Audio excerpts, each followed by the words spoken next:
ইউনূস সাহেব কি তার বাবার টাকা দিবেন? এই ব্যর্থ শিক্ষা উপদেষ্টার সাথে কোনো রকমের আলোচনা আমরা যাব না।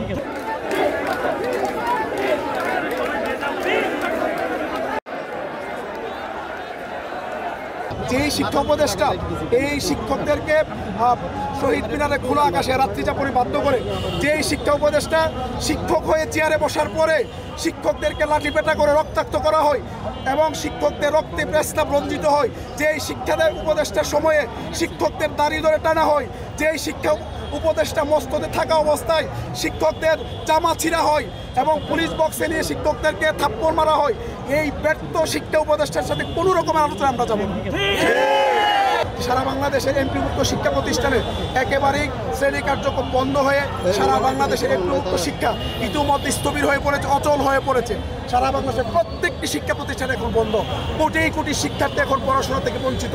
অথচ আমাদের এই অথর্ব শিক্ষা উপদেষ্টা তার ত্রুটি চেপে রেখেছেন, একটি শব্দ পর্যন্ত সে বলে না। উপদেষ্টা সে শহীদ মিনারে প্রেস ক্লাবে আমাদের শিক্ষকদেরকে পিটিয়েছে, সে একটা বিবৃতি পর্যন্ত দেয় না। আমরা তাদেরকে বলেছিলাম যে ব্রিফ করার জন্য, তারা বলে আমাদেরকে জানিয়েছে তারা এই মুহূর্তে ব্রিফ করতে চায় না। এই জন্য আমরা সচিবালয় থেকে আমরা মুভ করে এসেছি। আপনারা কোনো রাজনৈতিক দল না, আপনারা এই রাজনৈতিক দলগুলো সমর্থনে বসেছেন, সুতরাং তারা যেহেতু চাচ্ছে দেওয়ার জন্য আপনাদের এত সমস্যা কোথায়? ইউনূস সাহেব কি তার বাবার টাকা দিবেন?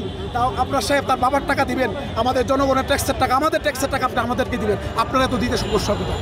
আমরা সিদ্ধান্ত নিয়েছি আমরা এখানে অবস্থান করব, প্রয়োজনে এখানে কালকে 12টা পর্যন্ত আমরা থাকবো, এই রাস্তা আমরা ব্লক করে রাখবো, এখানে থাকবো। এরপরে আগামীকালকে 12টা থেকে আমরা শাহবাগে অবস্থা দিব এবং আমরা সারাদিন 12টার পর থেকে আমরা শাহবাগেই থাকবো। ওখান থেকে আমরা নতুন কর্মসূচি ঘোষণা করব। পাশাপাশি সারা বাংলাদেশের শ্রেণীকক্ষে শ্রেণী কার্যক্রম বন্ধ থাকবে। আমার সারা বাংলাদেশের কোনো শিক্ষক প্রজ্ঞাপন হওয়ার আগ পর্যন্ত কোনো রকমের শ্রেণী কার্যক্রমে অংশগ্রহণ করবে না। আপনার সেফটি ব্যবস্থা করা, এখানে যাতে বিশৃঙ্খল পরিবেশ তৈরি না হয়, এটার দায়িত্ব গোয়েন্দা সংস্থার এবং পুলিশ বাহিনীর। সরকার এদেরকে এত টাকা দিয়ে ট্যাক্সের টাকা কেন পালতেছে? আমাদের সেফটি ব্যবস্থা করার জন্য আমরা এখানে এসেছি, আমাদের সেফটি ব্যবস্থা করতে হবে। বিশৃঙ্খলপূর্ণ পরিবেশ যাতে তৈরি না হয় এটা তাদেরকে নিশ্চিত করতে হবে, এটা তো আমাদের দায়িত্ব না।